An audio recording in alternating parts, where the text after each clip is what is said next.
güzel gün bugün, təbiət gönül açır, sevgi dolu kalbin yine seni danışır.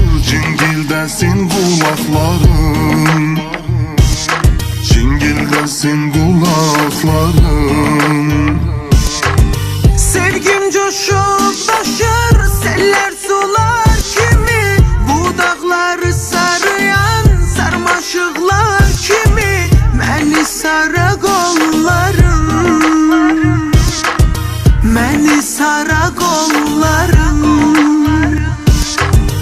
Yadıma düşmüsən yenə narın narın, səni xatırladır qoxusu bu baharın. Çırpınır sinəmdə o eşkin həyəcanı, yenə də səninəm, yenə sənin yarın. Yadıma düşmüsən yenə narın narın, səni xatırladır qoxusu bu baharın.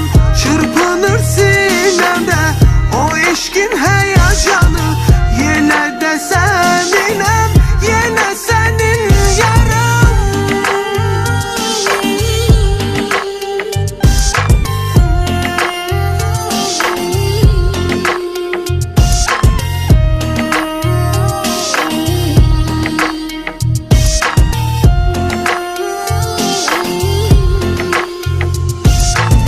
Çinollar, arzular ne keçir kalbinden, qovuşunca biz yenə gülüm sevincinden islanır yanakların,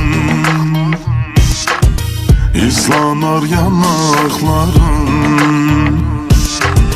Dağlar qərib qalar, olsa duman çənsiz, biləsən sevgilim, səndən ayrı sənsiz nələr çəkib bu yarım, nələr çəkib bu yarım. Yadıma düşmüsən yenə narın narın, səni xatırladır qoxusu bu baharın.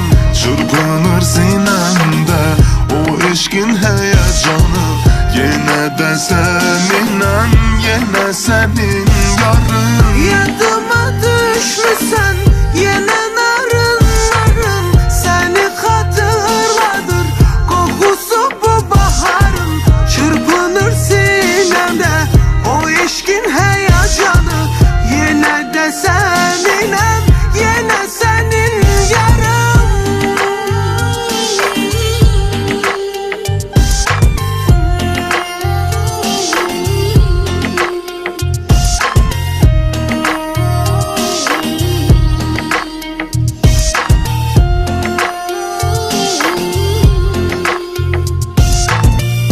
İkimizin de bir arzusu var indi, hatiri bu eşkin ah nece şirindi.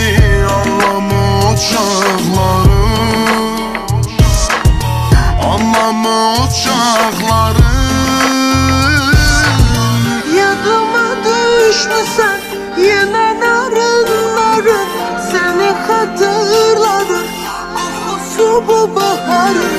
Çırpınır sinəmdə o eşkin həyəcanı, yenə də səninəm, yenə sənin yarım. Yadıma düşmüsən yenə narın narın, səni xatırladır qoxusu bu baharın.